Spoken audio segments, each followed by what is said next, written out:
아브라함이 3일길을 걸어가는 그 여정이 그의 삶의 가장 어쩌면 고통스러운 시간이었을 거예요. 아브라함에게는 교회도 없어요. 찬양대도 없죠. 찬양팀도 없어요. 성경책도 없어요. 아브라함 당시에 그의 가정이 교회였고 하나님께서 그에게 들려주신 그것이 성경이었고 주위에 그와 함께 할 수 있는 믿음의 동지들이 그렇게 많지 않는 거의 혼자서 주님을 바라보며 걸어가는 이 3일길의 여정이 그에게는 너무나 고통스러웠을 것입니다. 아브라함의 전 생애를 우리가 살펴보면서 신앙을 몇 줄의 개념으로 머리에 담으려고 하는 우리의 오해들, 우리의 실수들을 회개하게 됩니다. 삶으로 살아내는 하나님의 말씀에 삶으로 반응해내는 믿음의 조상 아브라함과 같이 여러분의 삶에서 아무도 여러분을 모르는 여러분의 삶의 자리에서 주님을 따라갈 수 있기를 축복합니다. 시험을 좋아하는 사람은 없지요. 그런데 만약에 시험이 없으면 어떻게 될까요?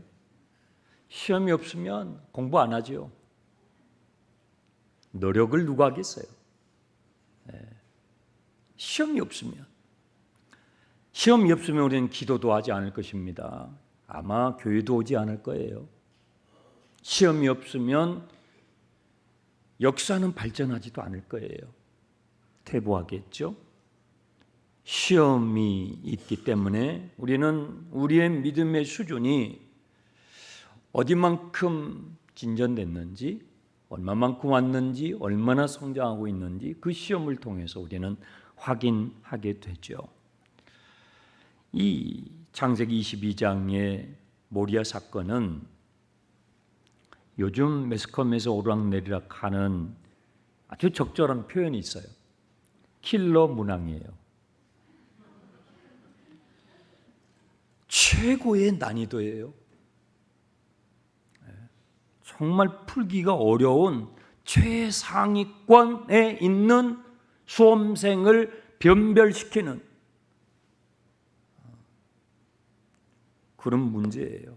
하나님이 출시하신 문제가 모순투성이에요. 백세에 주신 약속의 자손, 하나님의 그 언약을 이어가고 성취시켜야 할 백세에 얻은 그 자식을 번제로 드리라고 하는 이게 얼마나 모순이에요. 그걸 드리면 하나님의 언약은 없어지잖아요. 그동안에 나는 100살이 되도록 쫓아왔는데 그럼 나의 세월은 어떻게 되고 나의 신앙은 뭐가 되고 완전히 모순투성이죠. 풀 수가 없어요. 근데 하나님이 출제하셨어요. 킬러 문항이죠. 초고난도 문제예요. 앞뒤가 안 맞아요. 그래서 너무 무식한 요구이다. 그리고 이런 무식한 시험 문제에 반응하려고 하는 아브라함의 모습이 무식한 순종. 신앙이 이렇게 무식한 거야? 정말 그럼 하나님을 믿을 가치가 있는가 하는 혼돈에 빠지게 돼요. 아브라함이 믿음으로 반응을 하는데 우리가 쭉 지금 살펴보고 있지만 아브라함은 그렇게 믿음이 있었던 사람이 아니고 믿음이 없었던 사람이잖아요. 우상을 숭배했던 사람이에요. 그런데 그 믿음이라는 것이 점점 깎이고 다듬어지고 재련되어서 이 지점까지 왔어요. 이 지점까지 왔어요. 감정이 없었을까요? 감정이 복받치죠. 아마 3일길 동안에 매일 뒤돌아서고 싶었을 거예요. 안 가고 싶었을 거예요. 누가 가고 싶겠어요? 자기 목숨보다 더 아끼는 자식이에요. 그런데 그 자식을 이웃집에다가 넘겨주는 것도 아니에요. 번제를 드려야 돼요. 각을 떠야 돼요. 불로 태워야 돼요. 세상에. 하루에도 몇 번씩 돌아서고 싶었겠죠. 포기하고 싶었겠죠. 도망치고 싶었겠죠. 그런데 3일 길을 끝까지 가요. 믿음으로 반응해요. 이성적으로 이해가 되나요? 전혀 이성적이지 않아요. 여러분, 신앙은요, 감정을 넘어서는 거예요. 신앙은 이성을 넘어서는 거예요. 감정의 요소가 있죠. 이성의 요소가 있어요. 그런데 신앙은, 하나님을 신앙하는 신앙은요, 감정을 넘어가고요, 이성을 넘어가요.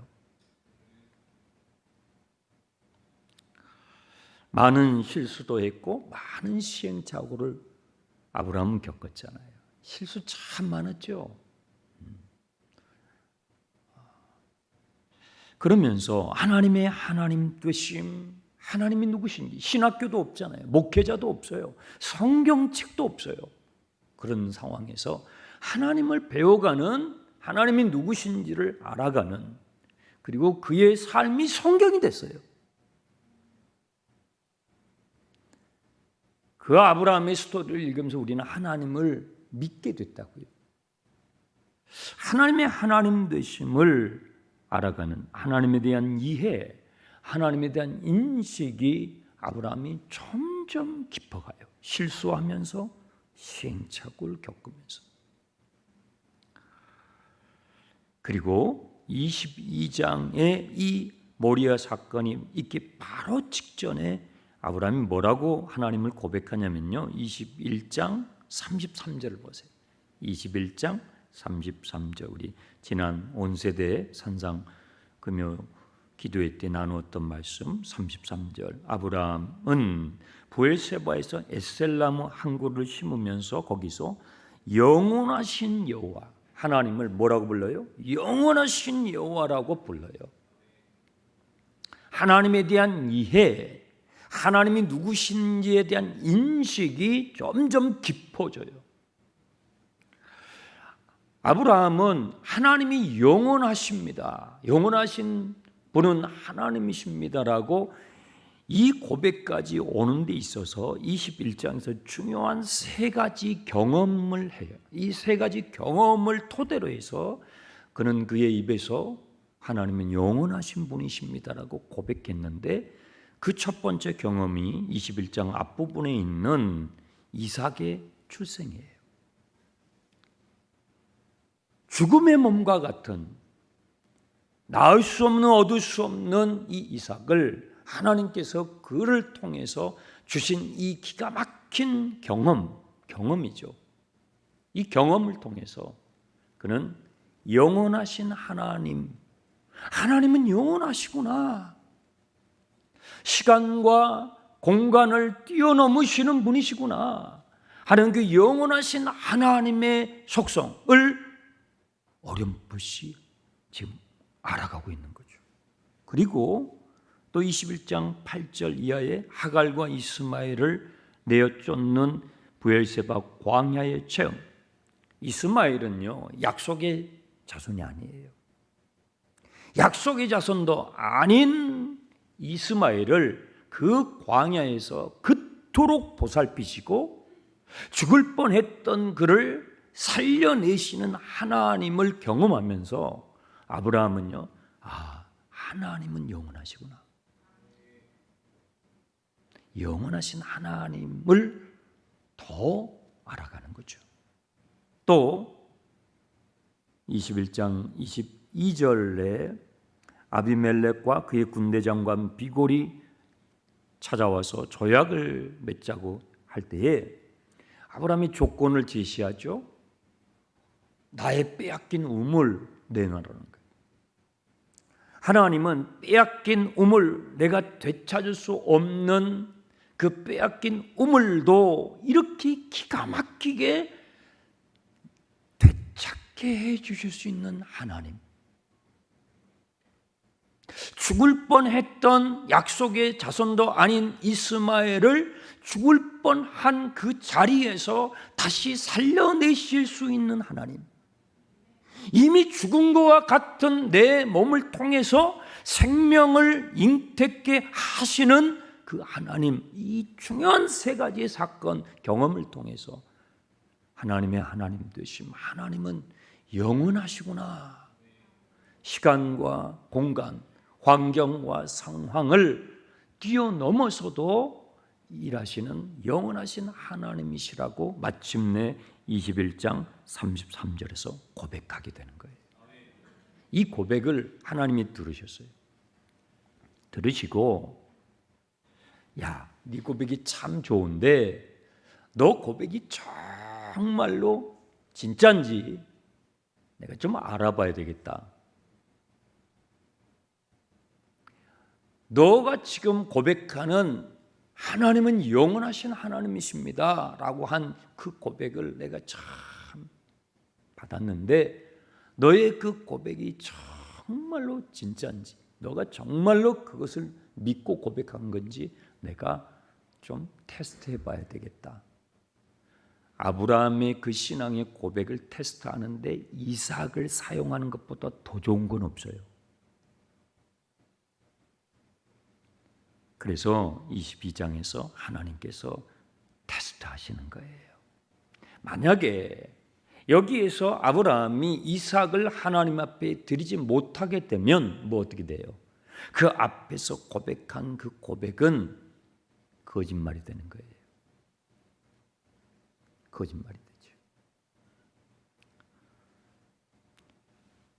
그런데 만약에 이삭을 하나님 앞에 드리게 된다면 정말 이 고백은 하나님이 받으실 만한 진짜 고백이 되는 거죠.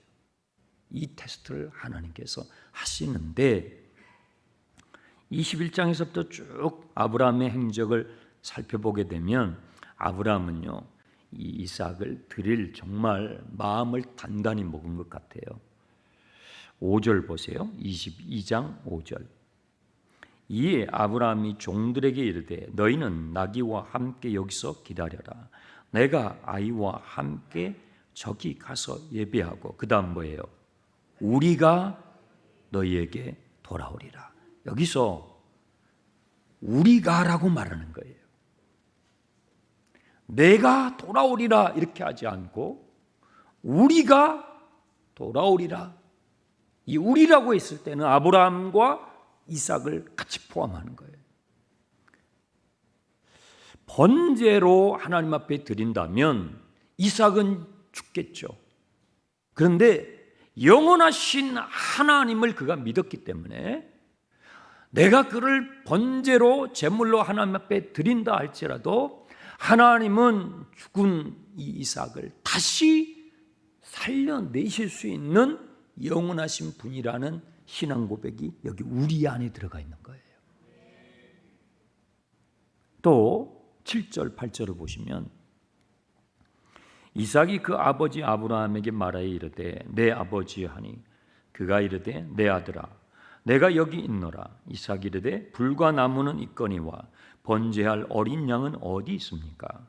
아브라함이 이르되 내 아들아 번제할 어린 양은 하나님이 자기를 위하여 뭐예요? 친히 준비하시리라. 만약에 이삭을 하나님 앞에 번제물로 드리려고 할 때에 하나님께서 그것을 막으신다면 하나님께서는 다른 방법으로 번제물을 준비하실 거라는 믿음이 있었던 거예요. 하나님은 그러실 수 있는 하나님. 자신의 삶을 쭉 돌아봤을 때 하나님께서 얼마나 구체적으로, 이 시험 문제도 얼마나 구체적으로 하나님께서 명하십니까? 그의 삶을 디테일하게 구체적으로 인도하셨던 하나님께서 만약에 내 자식을 번제물로 마지막 순간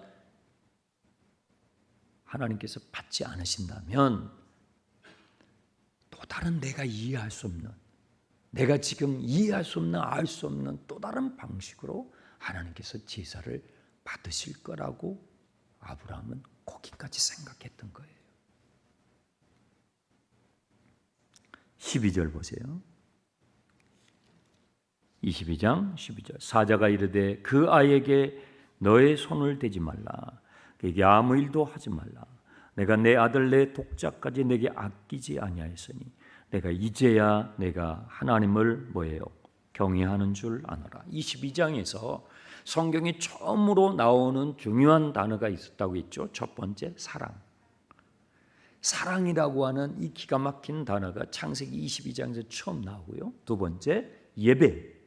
예배라는 단어가 성경 66권에서 처음 등장하는 챕터가 22장. 또 하나 더 있어요. 경외라는 단어예요. 이 경외라는 단어가 성경에서 처음으로 등장한 곳이 바로 여기예요. 그러니까 이 창세기 22장의 사건, 믿음의 조상 아브라함의 일생에 그의 노년에 일어났던 이 모리아산 사건은요, 믿음의 봉우리예요. 그것은 사랑의 시험이었고, 그것은 예배의 시험이었고, 그것은 경외함에 대한 시험이었어요. 경외함, 하나님을 경외함이라는 이 단어는 히브리 단어로 야레라는 단어예요. 하나님을 경외함이라는 것은요, 우리가 무엇을 얻어내기 위한 어떤 제스처나 어떤 수단이 아니라 우리 신앙의 완성, 우리 신앙의 목적 지점이라는 거예요. 하나님을 경외한다는 거예요. 그래서 구약 성경에서 이 하나님을 경외함을 얼마나 중요하게 다루고 있냐면요. 여러분, 잠언을 잠깐 보세요. 잠언은 지혜의 책이라고 우리가 알고 있지 않습니까? 잠언 1장 7절을 보시면 이렇게 되어 있습니다. 여호와를 경외하는 것이 뭐예요? 지식의 근본이다. 여기서 근본이라고 우리 한국말 성경에는 이렇게 번역이 되어 있는데 영어 성경에는 beginning이에요. 하나님을 경외하는 것이 지식의 시작이에요. 하나님을 경외할 수 있는 것이 지식의 시작이에요.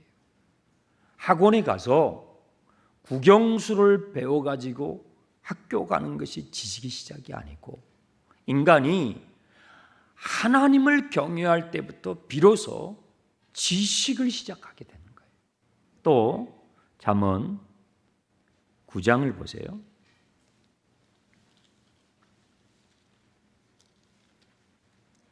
잠언 9장 10절입니다.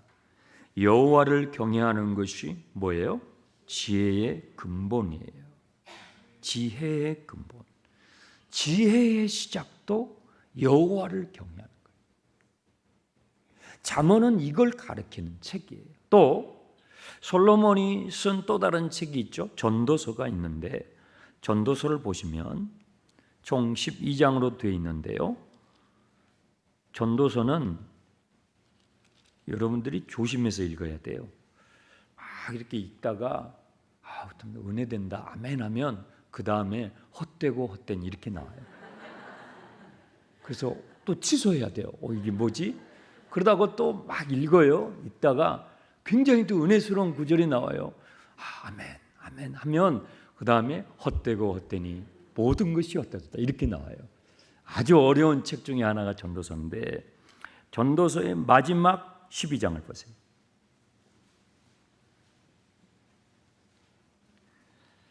13절 다 같이 읽습니다. 일의 결국을 다 들었으니 하나님을 경외하고 그의 명령들을 지킬지어다. 이것이 모든 사람의 본분이냐. 사람의 본분이 뭐냐? 사람의 본분은요, 사람이 사람다워지는 건데 인간이 인간다워지는 것을 말하는데 하나님을 경외할 때, 하나님을 경외할 때 그때 인간이라는 거예요. 하나님을 경외함이 없으면 인간이 아니라는 거예요. 사람의 본분이라. 그러니까 이 하나님을 경외함이라는 이것이 성경에서 얼마나 중요한 내용인지 여러분들이 감이 오실 거예요. 아브라함은 성경 역사에서 최초로 하나님을 경외한 사람이라고 기록된 사람이에요. 하나님의 이런 인정이 있고 나서 다시 본문으로 돌아오세요. 그 숲을 한쪽에 걸려있는 숫양 한 마리를 아브라함이 발견하게 돼요. 22장 13절로 돌아왔어요. 숲풀에 걸려있는 숫양 한 마리, 하나님이 준비해 놓으신 숫양이죠. 아브라함은 누워있는 이삭 아들 대신에 그 숫양을 숲풀에서 잡아가지고 결박해요. 그리고 그 제단 위에 올려놓고 이삭을 잡으려고 했던 그 칼은 번제 제물을 잡을 때 사용하는 특수 칼이에요. 아주 예리한 칼이에요. 그 칼로 이 숫양을 잡습니다. 생각해 보세요. 피가 제단에 흥건히 적셔졌을 거예요.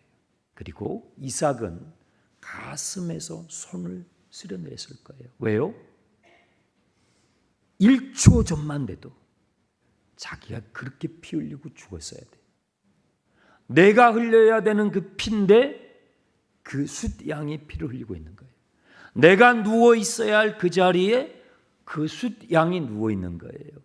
내가 죽어야 할 그 자리에 그 숫양이 죽어 있는 거예요. 여러분, 십자가는요, 내가 있어야 할 자리인데 예수님이 대신 계신 자리예요. 십자가는요, 내가 죽어야 할 자리인데 주님이 내 대신, 여러분 대신 죽으신 자리예요. 십자가는요, 내가 찔려야 하는데 주님이 대신 찔리신 자리예요. 이삭은요, 불과 몇 초 전이에요. 불과 몇 초 전에 자기가 있었던 바로 그 자리에 하나님이 준비해 놓으신 그 숫양이 피를 흘리면서 대신 죽어가는, 그렇죠? 13절에 여러분 놓치지 말아야 할 단어가 있어요. 아들을 대신하여. 여기서 대신하여, 여기서 나온 게 대속, atonement, 대신 죽으신 죽음. 그리스도의 십자가의 죽음이 믿음의 조상 아브라함의 그 여정의 그 절정의 순간에 하나님께서 계시해 주시는 거예요. 또 하나님께서는 이렇게 순종한 아브라함에게 또 준비해 주신 게 있었죠. 15절부터 18절을 보시면 여호와의 사자가 하늘에서부터 두 번째 아브라함을 일러 이르시되 여호와께서 이르시기를 내가 나를 가리켜 맹세하노니 내가 이같이 행하여 내 아들 내 독자도 아끼지 아니하였은즉 내가 내게 큰 복을 주고 내 씨가 크게 번성하여 하늘의 별과 같이 바다의 모래같이. 여기서 설교 제목이 나온 거예요. 하늘의 별과 같이 해변의 모래같이 되게 하리라.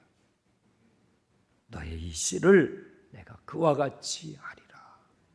여러분, 그 하나님의 음성을 거기서 또 듣는 거예요. 얼마나 가슴이 벅차겠어요.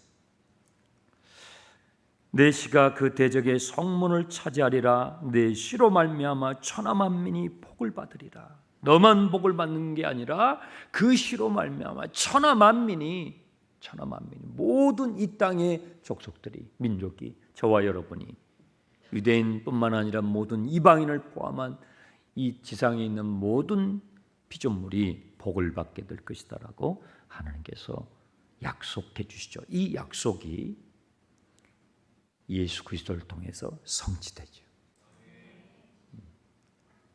여러분, 여러분을 향한 하나님의 사랑은 정말 오래된 것입니다. 여러분이 이 세상에 태어나기도 전에, 여러분의 존재가 이 세상에서 불려지기도 전에 하나님께서 여러분을 사랑하셨음을 기억하시기 바랍니다. 복음은 그거예요. 그래서 인생은 살만한 거예요. 그래서 우리의 삶은요, 선물입니다. 오늘도 선물이고요, 어제도 선물이었고요, 내일도 선물이에요. 속상한 일이 있고 안 되는 일이 있고 어려운 일이 있고 그래도요 선물이에요. 하나님은 여러분의 존재가 이 세상에서 불려지기도 전에 독생자 예수 그리스도를 통해서 여러분을 사랑하셨어요. 20절 이하에 나오는 이 나홀의 후회라는 이 몇몇 구절은 그 앞에 있는 사건과 단절되는 것 같은 느낌을 줘요. 좀 흐름에 맞지 않는 이상한 이야기처럼 느껴지는데 그렇지 않습니다. 아주 밀접한 것입니다. 잘 보시면요. 20절 아브라함에게는 세 형제가 있었어요. 그런데 한 형제가 먼저 죽었어요. 밀가와 나홀이 남았는데 밀가와 나홀이 같이 결혼을 해요. 남자 형제, 여자 동생이었죠. 결혼을 하게 돼요. 그래서 8 자녀를 두게 됐는데 그 8번째 자녀가 22절 누구냐면 부두엘이에요. 근데 이 부두엘이라는 이름을 왜 우리가 주목하게 되냐면 23절 때문이에요. 부두엘이 누구를 낳았어요? 리브가를 낳기 때문이에요. 리브가가 누구예요? 이삭의 짝이에요. 자, 22장 전체에서 아브라함은 그 모리아산 사건을 하나의 단어로 묶는데 그것을 여호와 이레라는 이름을 붙여서 그 제단을 불렀어요. 여호와 이레의 뜻은 여호와께서 준비하신다. 아, 하나님께서 내 인생을 위하여 준비하시는구나. 이 숯불에 걸려있는 숫양을 준비하셨구나. 하나님은 내 인생을 위해서 준비하신 하나님이십니다 하고 하나님을 높여드렸는데 여러분 놀랍게도 하나님께서는요 그 숯불에 걸려있는 숫양만 준비해 놓으신 것이 아니라 너의 씨를 내가 축복할 거야. 하늘의 별과 같이 해변의 모래와 같이 할 거야. 선포하시면서 장면 하나를 싹 보여주시는 거예요. 뭐예요? 아브라함의 씨 이삭의 짝이 될 리브가를 하나님께서 지구의 한 모퉁이에서 준비하고 계시는 장면을 보여주시는 거예요.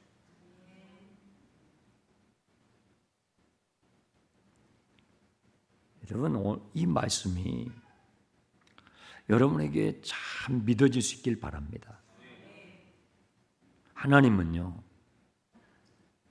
여러분을 위해서 준비하시지만 여러분의 자식을 위해서도 준비하고 계셔요. 방금 전에 죽을 뻔했던 그 이삭을 하나님 앞에 드리려고 하니까 하나님께서 멈추라고 하시면서 숯불에 걸려있는 어린 양 장차 우리를 위해서 피 흘려 죽으실 예수 그리스도를 의미하죠. 그 예수 그리스도를 준비하셨을 뿐만 아니라 사랑하는 그 이삭을 위해서 하나님은 벌써 아브라함은 생각도 못하죠. 근데 벌써 하나님은 이 내 자식의 그 짝을 준비해 놓고 계신 하나님은요 부모된 나를 위해서도 준비하고 계시지만 나의 자녀를 위해서도 준비하고 계신 하나님이시다. 그러니까요 무의미한 시간은 하나도 없는 거예요. 예수 그리스도 안에서는요 어제 나에게 어떤 일이 일어났든지 오늘 나에게 어떤 기분 나쁜 일, 좋지 않는 일이 일어났다 할지라도 예수 그리스도 안에서 주님의 관점으로 보면 나에게 무의미한 것은 아무것도 없는 거예요. 다 의미가 있어요. 다 의미가 있어요. 어저께는요 오늘과 오버랩돼 있고 오늘은 내일과 겹쳐 있어요. 어제는요 오늘을 위해서 주님이 준비하신 거고 오늘은요 내일을 위한 주님의 준비예요.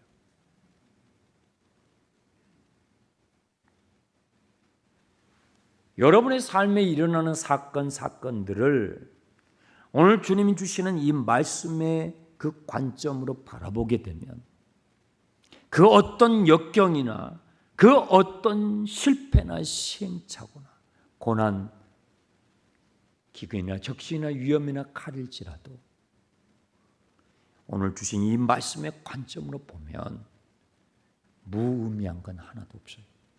여러분에게 예수 그리스도 안에 들어온 저와 여러분에게 손해는 없어요. 마이너스는 없어요. 계속 플러스예요. 여러분의 눈에는 마이너스로 보일 수도 있어요. 그런데 오늘 주님이 주신 이 말씀, 나를 위해서 준비하고 계시는 주님, 이런 끔찍한 모리아의 이런 경험조차도 나를 위한 준비였다라는, 우리 인생을 위한 하나님의 준비였다라는 것이라는 것을 우리가 진실로 받아들일 수 있게 된다면, 오늘 주님은 오늘 하루를 살아가면서 내일을 준비하고 계셨고, 어제는 오늘 위해서 주님이 나를 위해서 그렇게 수고하셨던 주님의 은혜의 손길인 것입니다. 그러므로 여러분, 지나간 어제를 탓하지 마세요. 지나간 어제를 원망하지 마세요. 어제는 오늘을 위한 준비였다니까요. 그러니까 어저께 과거에 이런 일이 있었어. 그때 정말 속상했어. 너무 원망스러워. 아니에요. 어제를 탓하지 마세요. 과거를 탓하지 마세요. 어제는 오늘을 위한 주님의 준비였어요. 오늘 여러분에게 어떤 속상한 일이 있다 할지라도 여러분 너무 속상해할 필요 없어요. 실망할 필요 없어요. 오늘은 내일을 위한 주님의 준비예요. 주님은 새로운 일을 행하실 거예요. 놀라운 일을 행하셔요. 오늘을 통해서 새로운 내일을 만들어 가시는 하나님을 발견할 수 있길 바랍니다. 자, 잠깐 사진을 좀 보세요. 저는 참 하나님은 유머러스 하신 분이에요. 제가 이 말씀을 준비하다가 이제 저 영화예요. 저 영화가 창세기 22장 오늘 이 모리아 사건을 가지고 만든 영화인데 오늘 개봉을 해요.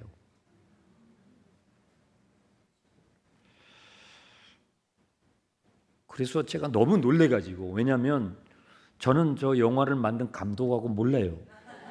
전혀 모르는 사이예요. 그분도 저를 모르고 저도 그분을 몰라요. 그리고 저 영화가 미국에서 상당한 호응을 얻었는데, 저 영화를 한국에서 어느 기획사가 이제 수입을 했을 거 아니에요. 그 수입한 그 기획사 사장님하고도 몰라요, 저는. 그래서 전화를 했어요. 그러니까 오늘 개봉이에요. 제가 이렇게 목회를 하면서 이런 일들을 가끔씩 경험을 하거든요. 그러면 어떤 느낌을 받냐면, 야, 내가 너를 보고 있다. 내가 너를 잘 보고 있어. 너 그거 알아? 하는 그 주님의 유머를 잘 느껴요. 저를 웃게 만들어 주셔요. 너무 기가 막히지 않아요? 하나님 하시는 거죠. 저는 주님이 우리 장충당 교회를 보고 계신다고 믿습니다. 그래서 제가 이제 우리 장로님들하고 상의를 했어요. 장로님들 이런 일이 있습니다. 참 놀라운 일이 있는데 우리 성도들과 같이 이 영화를 보면 좋겠습니다. 그래서 오늘 여러분 처음 광고를 드리는 거예요. 여러분들에게 처음으로 접수할 수 있는 기회를 1번으로 드리는 거예요. 예배 마치고 가실 때 신청하시면 같이 볼 수 있도록 극장을 대관해 가지고 보려고 합니다. 주일날 전체 광고를 할 거예요.